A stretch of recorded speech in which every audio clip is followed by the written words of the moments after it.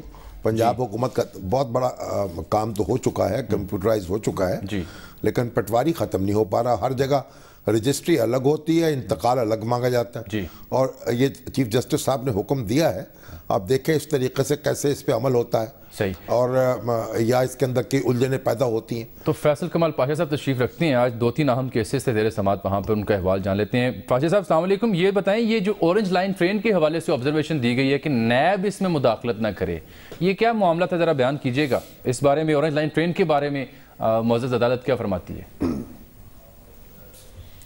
جی شکریہ شامی صاحب، جامی صاحب. بنیادی طور پر یہ جو اورنج لائن ٹرین جو منصوبہ ہے اس پر کام کرنے والے جو ٹھیکیدار ہیں ان کی درخواستیں تھیں. ایک ٹھیکیدار کو شاید حامد صاحب ریپریزنٹ کر رہے تھے اور دوسرے کو نعیم بخاری صاحب کر رہے تھے. تو ان کی جو درخواستیں تھیں کہ ہماری جو پیمنٹس ہیں وہ رکی ہوئی ہیں جس کی وجہ سے ہم کام نہیں کر پا رہے. تو چیف جسٹس صاحب نے کہا کہ آپ لوگ جانتے ہیں LDA حکام وہاں پر موجود تھے اور پروجیکٹ ڈائریکٹر جو ہے سبتین حلیم صاحب وہاں پر موجود تھے. تو چیف جسٹس صاحب نے کہا کہ آپ جانتے ہیں کہ فنڈز جو ہیں وہ ٹھیکیدار کے لیے خون کا کام کرتے ہیں، اگر آپ اس کو فنڈز مہیا نہیں کریں گے تو کام کس طرح سے چلے گا. جس پر کچھ تکنیکی قسم کے معاملات بھی زیر بحث آئے کہ انجینئرز جو ہیں وہ اس کو ان کے بلوں کو پاس کرتے ہیں اور ایک سرٹیفکیٹ ایشو کرتے ہیں اور اس سرٹیفکیٹ میں ان کے پاس ایک ترمیم کا اختیار بھی ہوتا ہے اگر کام معیار کے مطابق نہ ہو. ان وجوہات کی وجہ سے جو اس پہ کام ہے اورنج لائن منصوبے پہ وہ سست روی کا شکار ہے. چیف جسٹس صاحب نے کہا کہ ہم ہر حال میں اس منصوبے کو وقت پر مکمل کرنا چاہتے ہیں. عدالت عظمیٰ اس پروجیکٹ کی مکمل نگرانی کرے گی. چیف جسٹس صاحب نے DG LDA عدالت میں پیش ہوئی، ان سے کہا کہ آپ جو 1 ارب روپے کے چیک ہیں، ایک کمپنی کو 60 کروڑ روپے کی پیمنٹ کرنی ہے، دوسری کو 40 کروڑ روپے کی پیمنٹ کرنی ہے. تو چیف جسٹس صاحب نے کہا کہ آپ یہ چیکس لے کر آئیں اگلی اس سماعت پر اور جو ٹھیکیدار ہیں ان سے کہا کہ آپ بینک گارنٹی بھی دیں گے اور آپ کا کام اگر معیار کے مطابق نہ ہوا تو آپ پر جرمانہ عائد کیا جائے گا. اس حوالے سے بھی آپ ایک بیان حلفی دیں گے. ضمن یہ بات بھی آئی کہ نیب جو ہے نیب جو ہے وہ ہراساں کر رہا ہے کچھ ٹھیکیداروں کو. تو اس پر پھر چیف جسٹس صاحب نے یہ ریمارکس دیے کہ ہم نیب سے کہہ دیں گے کہ اس معاملے میں مداخلت نہ کرے. ٹھیک ہو گیا. اچھا، 18ویں ترمیم کا معاملہ بھی تو آج تھا سپریم کورٹ میں، اس بارے میں کیا آبزرویشنز تھی آج؟ وہ بڑی اہم سماعت تھی آج. جی جامی صاحب، یہ بہت اہم سماعت تھی اور بنیادی طور پر یہ کراچی میں جناح میڈیکل ہاسپٹل ہے اور NICVD ہے اور لاہور کا شیخ زید ہسپتال ہے. یہ وفاقی حکومت کے ہسپتال ہیں. تو یہ ایک درخواست ہے کہ یہ صوبائی حکومتیں ٹیک اوور کر چکی ہیں ان کو. تو جی سندھ حکومت کی درخواست ہے کہ یہ ہمارے حوالے کیا جائے اس کی انتظامیہ. شیخ زاید ہسپتال پنجاب حکومت میرا خیال اس کو ٹیک اوور کر چکی ہے، اس وقت انتظامیہ اس کے پاس ہے. اچھا بہرحال آگے چلیں. جی جو جناح ہسپتال ہے کراچی کا، اس کے حوالے سے سندھ حکومت کی درخواست تھی اور NICVD کے حوالے سے بھی تھی اور یہ ایک انٹرپریٹیشن کا ایک ایشو تھا. فاروق ایچ نائک صاحب سندھ حکومت کے وکیل تھے، رضا ربانی صاحب آج پیش ہوئے، سینیٹر رضا ربانی صاحب پیش ہوئے اور یہ کہا گیا کہ جو صحت کا محکمہ ہے 18ویں ترمیم کے بعد وہ ڈیوالو ہو چکا ہے، اس کا اختیار صوبوں کے پاس چلا گیا ہے. تو اس لیے یہ جو ہسپتال وفاقی حکومت چلا رہی ہے، اب ان کا انتظام جو ہے صوبائی حکومت کے حوالے کیا جائے. اس پر بینچ نے جو ریمارکس دیے، انہوں نے سرزنش بھی کی پارلیمنٹ کی اور کہا کہ آپ ایک ترمیم منظور کرتے ہیں اور اس پر بحث ہی نہیں کرتے.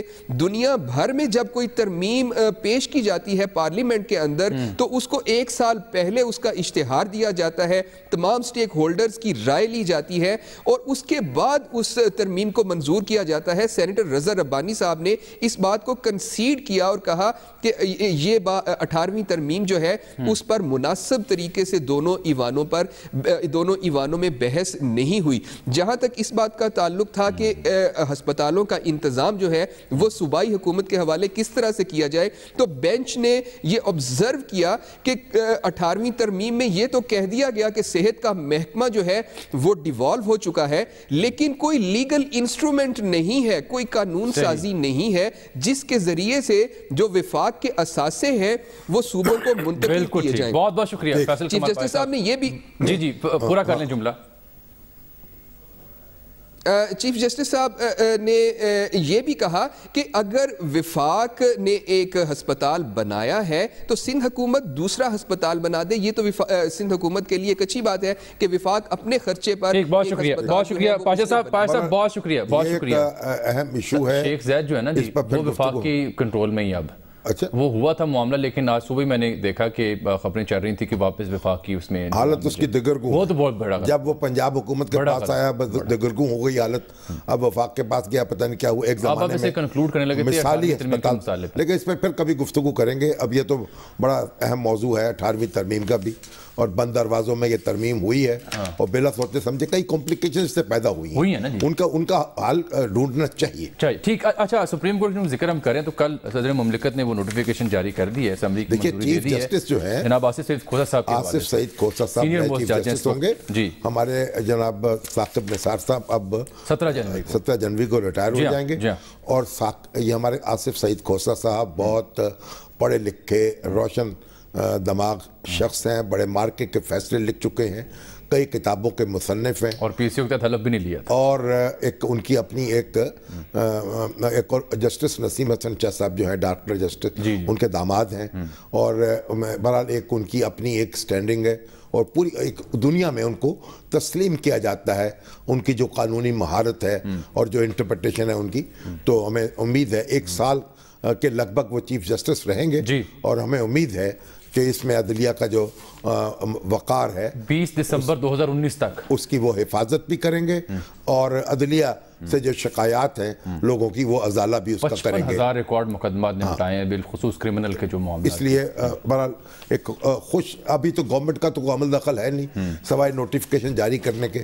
اب تو سپریم کورٹ جو سینئر ترین جج ہے وہ چیف جسٹس مقرر ہو جاتا ہے بالکل, اور حکومت اس میں کوئی دخل نہیں دے سکتی, بس نوٹیفائی کر دیتی ہے. تو یہی اس کا مہربانی. بڑا ابھی 2 ہفتے پہلے نوٹیفیکیشن ہو گیا, بہت سے لوگوں نے اس پہ تعجب کا اظہار بھی کیا کہ یہ 2 ہفتے پہلے کی ضرورت کیا تھی. میں نے کہا یہ تو ثاقب نثار صاحب بھی بتا سکتے ہیں کہ کس کی ضرورت کیا تھی. ٹھیک ہے, چل ہم ثاقب نثار صاحب کا جو عہد رہا ہے اس کا بھی جائزہ لیں گے جب 15-16 تاریخ کو جب وہ سابق ہو جائے گا.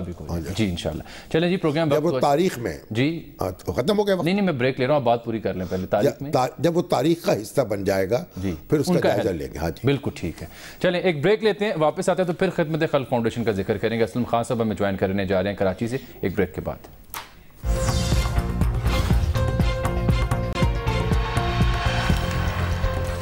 شام صاحب آگے بڑھنے سے پہلے آپ کچھ کہنا چاہ رہے تھے. اچھا, میرے بہنوئی شیخ محمد اختر صاحب جی ساہیوال میں مقیم تھے, وہ آج انتقال کر گئے ابھی تھوڑی دیر پہلے.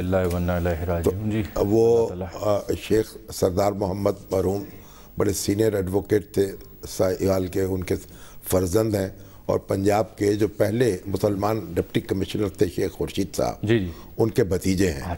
اور شیخ خورشید صاحب جو ہیں ان کے گھر پہ جلندر میں قائد اعظم آ کے ٹھہرے تھے, تو ان کی تصویریں ابھی تک وہاں ہمارے فیملی ریکارڈ میں موجود ہیں. اور ان کا گاؤں جو ہے ان کا خورشید آباد ہے بورے والے کے قریب, اور ان کے 2 بیٹے جو ایک کاشتکار ہیں شیخ جنید اختر, اور دوسرے جو ہیں ایٹامک انرجی میں ہیں ڈاکٹر اویس اختر. تو کل 1:30 بجے نماز جمعہ کے بعد جامعہ مسجد شہداء میں فرید ٹاؤن ساہیوال میں ان کا جنازہ ہوگا. درخواست ہے ان کی یعنی مغفرت کی دعا فرمائیں, اللہ تعالیٰ ان کو جنت نصیب فرمائے. آمین. اچھا سر اب ذرا کراچی چلتے ہیں. ایم کیو ایم ایک بار پھر سے مشکل میں، اور اب تو کچھ سنجیدہ معاملہ زیادہ دکھائی دے رہا ہے کیونکہ فنڈز کا معاملہ ہے، چندے کا معاملہ ہے، کئی لوگ تو اس کو چھوڑ کے جا چکے ہیں نا، معاملہ نہیں، وہ کئی نام اب سامنے آ رہے ہیں، باہر جا چکے ہیں، کئی جا چکے ہیں اور ایک عرصے سے غائب ہیں. اب گیا ہے سانپ نکل، اب لکیر پیٹک.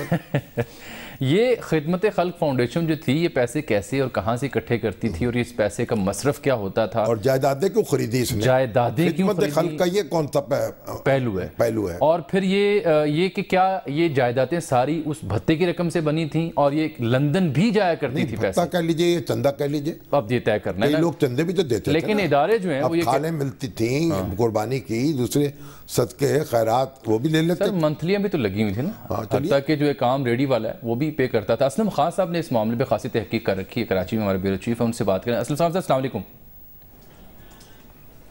جی وعلیکم السلام. اچھا سب سے پہلے تو یہ بتائیں کہ 3.5 ارب روپے مالیت کی 29 جائیدادیں، یہ معاملہ کیسے سامنے آیا اور یہ پیسے کہاں سے آئے تھے اور کہاں کہاں تھیں یہ جائیدادیں، اور یہ جائیدادیں کیا فریز کر دی گئی ہیں یا سیز کی گئی ہیں؟ دیکھیں ابھی جب ایف آئی اے کی جانب سے تو سیز کا کہا جا رہا ہے کہ سیز کی گئی ہیں، ضبط کرنے کی بات کی جا رہی ہے، لیکن یعنی منجمد، ایف آئی اے کراچی اصل میں منجمد کرنا ایک اور چیز ہے، منجمد کی بات کر رہے ہیں کہ ہاں سیز نہیں، دونوں ہی ضبط نہیں کی کر رہے ہیں کہ جی منجمد کی ہے لیکن سیز میں تو ضبط ہی آ رہا ہے. لیکن جانب صاحب یہ کہہ رہے ہیں کہ سیز کی ہیں لیکن خرید و فروخت پر پابندی کے لیے سیز کی گئی ہیں، ان کو ایف آئی اے نے اپنی تحویل میں نہیں لے لیا. ان جائیدادوں کا جو کرایہ تھا اس سے ایم کیو ایم کے جو اسیر خاندان ہیں ان کو رقم جاتی ہیں اور ساتھ ساتھ ایم کیو ایم کے جو شہداء ہیں ان کو رقم جاتی ہیں. یہ سلسلہ اسی طرح جاری رہے گا، جو کرائے کی مختلف عمارتوں سے کرائے کی رقم حاصل ہوتی ہے وہ اسی طرح جاتی رہے گی.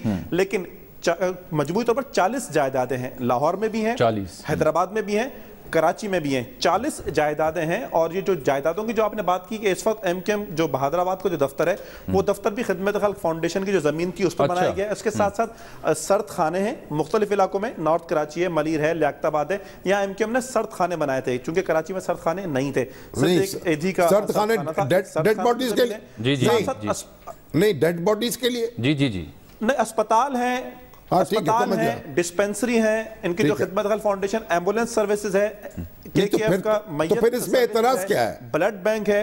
نہیں پھر اس میں اعتراض کیا ہے؟ جی اعتراض کیا ہے اس پر؟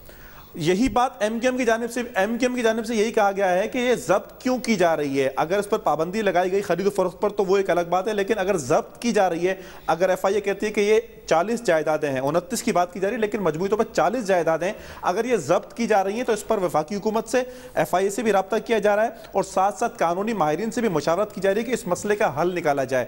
اب میری فاروق ستار سے بھی بات ہوئی تھی شامی صاحب، اور انہوں نے بھی یہ کہا تھا کہ ممکنہ طور پر شاید یہ فروخت کرنے سے روکا گیا ہوگا، ضبط نہیں کی گئی ہوگی، اس طرح کی بات انہوں نے کی. ایک بات تو یہ ہے، ایک منٹ اسلم خان صاحب ساتھ رہیے گا، ساتھ رہیے گا. دیکھیے ایک اگر جائیدادیں ایسی ہیں جو خریدی گئی ہیں چندے کی رقوم سے یا عطیات سے، تو اس کا مطلب ہے وہ وقف جائیدادیں ہیں نا، ان کی آمدن جو ہے بعض مقاصد کے لیے وقف ہے جو رفائی کام ہے، تو اس پر تو اعتراض نہیں کیا جا سکتا. لیکن اگر وہی جو آمدن ہے وہ اگر لندن بھیجی جا رہی ہو تو نہیں، لندن اگر بھیجی جا رہی ہے تو الگ گفتگو ہے نا. پھر نہیں یہ بھی نقطہ، مگر یہ بھی تو کہہ رہے ہیں نا کہ شہداء کے خاندانوں کو کی مدد مل رہی ہے، ہسپتال ملے ہیں، طبی سہولتیں فراہم ہو رہی ہیں. سر یہ 3-4 ایشوز اسی ایشو سے جڑے ہوئے ہیں. نہیں اب دیکھیے اس میں کتنا حصہ وہاں جا رہا ہے، یہ اسلم خان صاحب اس کو ذرا واضح کریں نا، یہ جو نقطہ شامی صاحب نے ابھی اٹھایا ہے کہ صرف شہداء کی کفالت کی جا رہی تھی. شامی صاحب نے جی فرمائیں. شامی صاحب نے دیکھیں وہی پوائنٹ اٹھایا جو ایم کے ایم کی بات ہو رہی ہے، شامی صاحب نے بالکل وہی پوائنٹ اٹھایا کہ یہ جو رقوم ہے یہ عوامی چندے سے جمع ہوئی ہے. کھالوں کی رقوم جس طرح آپ کو پتا کہ کروڑوں روپے کھالوں کی بند میں ایم کے ایم کو ملتا تھا، یہ ان کھالوں کی رقوم سے وہ کھالیں کس طرح جمع ہوتی تھی وہ ایک الگ بحث ہے. چندے کی جو بات کی وہ کہتے ہیں ذمہ داران نے بھی دیے، رہنماؤں نے بھی دیے، درست ہے. اصل بات اعتراض کیا ہے اس پر؟ خریدی گئی جائیدادیں، اعتراض کیا ہے؟ یہی بات کی جا رہی ہے. لیکن ایف آئی اے کی جانب سے کہا جا رہا ہے شامی صاحب شامی صاحب ایف آئی اے کہتی ہے کہ یہ منی لانڈرنگ کی رقم سے خریدے گئے بھتے جو کراچی میں بھتے کی رقم سے زمینیں خریدے گئی تھی. یہ تو چار جنوں کو بیان کر لینا. یہ تو ایک بڑی ایک غیر ذمہ دارانہ بات ہے نا.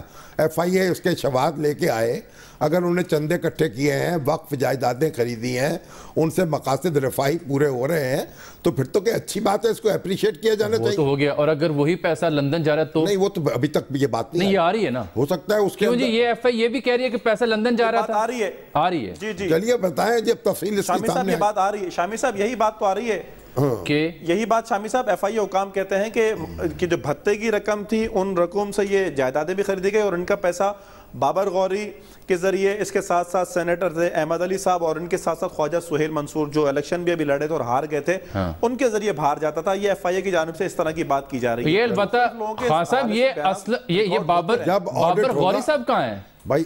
وہ باہر ہیں, بیرون ملک ہے, پاکستان میں نہیں ہے. یہ اس وقت امریکہ میں بیرون ملک یہ واپس نہیں آئے. خواجہ سہیل منصور صاحب کراچی میں ہی ہیں, انہوں نے الیکشن بھی لڑا تھا. سینیٹر احمد علی صاحب بھی یہیں پر ہے. بابر غوری بیرون ملک میں, اور کافی طویل عرصے سے وہ بیرون ملک میں وطن میں موجود نہیں ہے. خواجہ سہیل منصور صاحب ہیں, پیش ہوتے رہے ایف آئی اے کے سامنے بھی, اور ان کو جب طلبی ہوتی رہی ہے فیصل سبزواری اور دیگر رہنماؤں کی بھی, تو وہ جاتے رہے ایف آئی اے میں. لیکن جس طرح شامی صاحب نے کہا کہ آخر, اور ایم کیم بھی کریے کہ جب ہم اسیروں کو رقم دے رہے ہیں, شہداء کے خاندانوں کو دے رہے ہیں, اور ایف آئی اے کو اس پر اعتراض نہیں ہے, اور کہا جا رہا ہے کہ یہ رقم جاتی رہیں گی, بہت شکریہ اسلم خان صاحب. ٹھیک ٹھیک ٹھیک. آڈٹ اس کا ہونا چاہیے. اور یہ جو کہا گیا نا, یہ اصل میں فریز کی ہے, منجمد کی ہیں, اور ترجمے کی غلطی سے وہ ضبط کہہ رہے ہیں. تو ضبط تو ایسے نہیں ہو سکتی نا, اس میں تو عدالتی کارروائی ضرورت ہوگی. منجمد لکھا ہے, اور پھر اس کے اندر وہ عدالت میں بھی جا سکتے ہیں, اس میں رجوع کر سکتے ہیں. میرے خیال ان کو اس کا قانونی حق حاصل ہے. ٹھیک ہو گیا. اچھا سر, کل جب اصغر خان کیس پہ بات کی تھی, جو آپ نے کنکلوڈ کیا تھا, تب تک وہ 3 صفحات کا عبوری حکم نامہ نہیں آیا تھا, تو وہ آج 3 صفحات کا عبوری حکم نامہ آ گیا, وہ آپ کے سامنے ہی ہے. کہا گیا ہے کہ جو اصغر خان صاحب کے ورثہ ہیں, ان کو نوٹس کر دیا گیا ہے. اب یہ ورثہ کوئی ان کی جائیداد کا معاملہ تو تھا نہیں, ان کو نوٹس کیا گیا. علی اصغر خان صاحب جو ہیں, ان کے بیٹے ہیں صاحبزادے. عمر اصغر تو اللہ کو پیارے ہو چکے. اب علی اصغر جو ہیں تحریک انصاف میں شامل ہیں, تو گویا اس طریقے سے جو ورثہ میں تو عمران خان صاحب بھی ہیں, کیونکہ وہ تحریک انصاف کے سربراہ ہیں. اور دیکھیں بات سنیں, اور ایئر مارشل اصغر خان تحریک انصاف میں شامل ہو چکے تھے. تو اب ان کے جو سیاسی ورثہ ہیں, ان کو بھی بتانا چاہیے کہ بھئی وہ کیا چاہتے ہیں عدالت کو. یہ دیکھیں نا, آج ہمیں اسلام آباد سے خبر ملی کہ وزیر اعظم صاحب جو ہیں ترکی پہنچ گئے, ویسے وہ ایف آئی اے کے موقف پر اس معاملے میں کوئی اظہار عدم اطمینان انہوں نے کیا ہے. اور فواد چودھری صاحب کے حوالے سے خبر ہے کہ وہ کہتے ہیں جی ترکی کے دورے جب واپس آئیں گے تو اس ایشو پر ان کو تفصیلی بریفنگ دی جائے گی, جس کے بعد کچھ فیصلہ کیا جائے گا. البتہ 3 صفحات کے فیصلے کا جو خلاصہ ہے وہ یہ ہے کہ جی معاملہ اس نہج پر پہنچ چکا ہے کہ اسے بند کر دیا جائے, کیونکہ اہم گواہان کے بیانات میں تضادات ہیں. نہیں, وہ تو رپورٹ کی بنیاد پہ بات کی نا, رپورٹ جو ایف آئی اے کی رپورٹ ہے نا, بالکل. تو ان کے ورثہ کو نوٹس جاری کیا ہے, تو علی اصغر خان صاحب کو نوٹس جاری ہوگا, ان کی جو محترمہ بیگم صاحبہ ہیں امینہ اصغر خان, ان کو نوٹس جاری ہوگا. اور میرا خیال ان کے جو سیاسی وارث ہیں اپنا عمران خان صاحب, ان کو بھی جاری ہونا چاہیے, تاکہ وہ یہ اپنا کلیجہ ٹھنڈا کر لیں. اور جو اس وقت بڑے بڑے اعلانات کرتے تھے, اب اس کے مطابق اپنا کوئی تفتیش کر کے دکھائیں. ٹھیک ہو گیا. اچھا, جاتے جاتے سر میں آپ کو کیرالہ بھارتی ریاست لے چلوں گا. سبری مالا مندر ہے ایک وہاں پر, بڑا مشہور تاریخی. وہاں کو رات کے پچھلے پہر 2 خواتین داخل ہو گئی جن کی عمر 50 سال سے کم تھی. اس کے بعد اس مندر کو بند کیا گیا, اس کو دھویا گیا, پاک کیا گیا کہ یہ خواتین کیسے آ گئیں. صدیوں پرانی روایت ٹوٹ گئی ہے. اس کے اوپر جناب عجیب و غریب وہاں پہ ایک طوفان برپا ہوا ہے. نہیں, وہ جو ان کا جو عقیدہ ہے, جن ہندوؤں کا وہ مندر ہے, ان کا عقیدہ یہ ہوگا کہ اس میں 50 سال سے کم عمر کی خواتین کو داخلہ نہیں ہونا چاہیے. اس پہ آپ کو کیا اعتراض ہے؟ کمال ہے سر. ایک طرف سیکولر روشن خیال ریاست ہے, اور دوسری جانب 2 خواتین اگر عقیدت کے مارے داخل ہو گئی ہیں تو اس پہ اعتراض کیا جائے. بالکل غلط خیال ہے. سیکولرزم کا مطلب یہ ہے کہ آپ کسی کے عقیدے میں مداخلت نہیں کر سکتے, ریاست مداخلت نہیں کر سکتی. اگر ایک مندر بناتا ہے کوئی شخص یا کوئی گروہ, اور وہ کہتا ہے سیکولر ریاست کی سپریم کورٹ کا حکم ہے کہ 50 سال کی عمر کے معاملہ اپنی جگہ, لیکن خواتین جو ہیں وہ جا سکتی ہیں. نہیں تو پھر آپ سپریم کورٹ میں چلے جائیں نا انڈیا. میں تو بتا رہا ہوں کہ اسی ملک کا قانون یہ کہہ رہا تھا. نہیں, وہ کیسی بات نہیں, آپ پریشان نہ ہوں. پریشانی ختم ہوئی جاتی ہے اس معاملے پہ, کیونکہ پروگرام ختم ہو گیا. اجازت دیں, اللہ حافظ.